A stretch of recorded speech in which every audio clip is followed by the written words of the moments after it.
This is a specimen of Passiflora quadrangularis, the giant lilikoi. This baby really makes some passion fruits. Look at the size of this thing. I mean, it's almost the size of my head, right? I mean, really, these are huge. Massive fruit. Huge flowers. Beautiful, big, beautiful flowers. No, but it's also nice looking tropical foliage. The fruit is excellent quality. It's something that most people would just love to eat. Great to have in your garden. There's another one right here next to the vanilla orchid.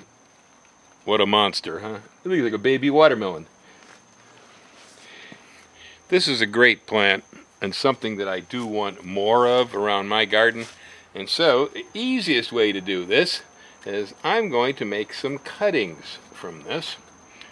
And the way I'm going to do that is I'm going to take the vines that are escaping on me. So the ones that are heading in the wrong places, in the wrong directions, I'm going to take them off. And so I'm going to cut this one right here, like that. I'm going to take this one here, and I'm going to cut it right there. There's another one up here. It's ranging out of control. I'm going to take that off right there. So I got myself a handful of passion vine cuttings. Now I'm going to go ahead, take them in, and strike them in the garden shed. Well, the first thing I need is some medium to root them in. Again, here we're using, in this case, a combination of Pro-Mix high porosity and fine coconut coir. I use the coconut coir because it kind of cheapens the mix up. Makes it less expensive because the Pro-Mix is kind of pricey. But basically this is ground coconut shells, ground sphagnum moss, a lot of perlite, which is a popped volcanic rock, and it has some, probably a bit of dolomite in there to sweeten it, and some mycorrhizal fungal inoculates so they can call it organic. So I'm going to take that and we're going to put it here into 1 gallon containers, standard nursery pots. I have positioned the line of the soil so we've got several inches above. I think that helps with cuttings. It shelters them, it holds the stems up nicely. Now we're set up on the bench here. I've got 3 gallon containers filled about 2/3 of the way with the Pro-Mix. Right here I have cuttings. First I'm going to get all the cuttings and I'm going to bring them to about the same size. This is about right. Okay, this is approximately 10 to 12 inches long. That's about the size I want. So I'm going to go through the cuttings I got here, kind of divide them up so that they're all about that length. One thing you want to make sure you do is pay attention to what is top and what is bottom, okay? So I'm going to line these up over here so I've got the bottoms all pointing in one direction, because you don't want to try to root your cuttings upside down, alright? That doesn't work out very well. You can also cut them on angles. There's a whole lot of various possible ways you can do this to indicate what's top, what's bottom. But however you do it, just make sure that you know what's up and what's down. Okay, and this one here, I cut the stem a little short, and so I'm going to go ahead and remove the leaf on this and get it off of here, because I'm going to strike this much of the cutting below the soil. That's important. You have enough stuck below the soil.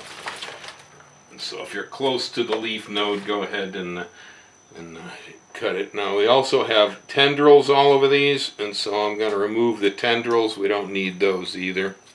They're just going to wilt and fall off of there. I'm going to take the cuttings and I'm going to strike them into the containers. I think we'll probably put about 3 to a pot. Again, we're not using a rooting hormone because this is a passion vine. And passion vines will not do well if you use rooting hormones. You'll get nothing but roots.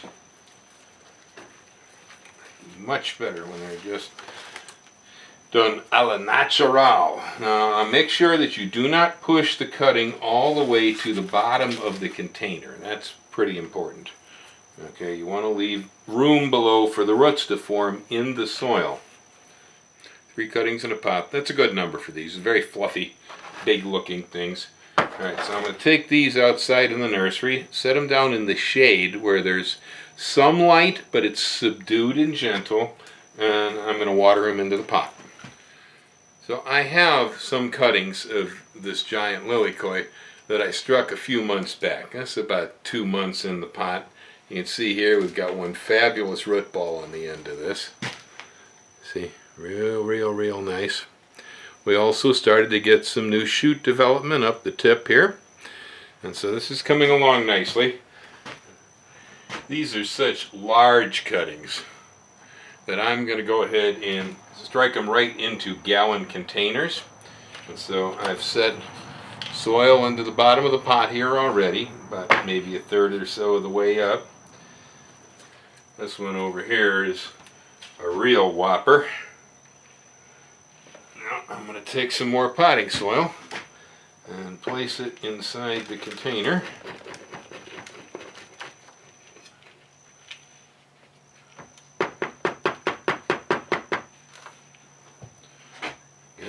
I'm going to place a tablespoon of time-released fertilizer, this is Osmocote, into these pots to give these things a little bit of something to grow on.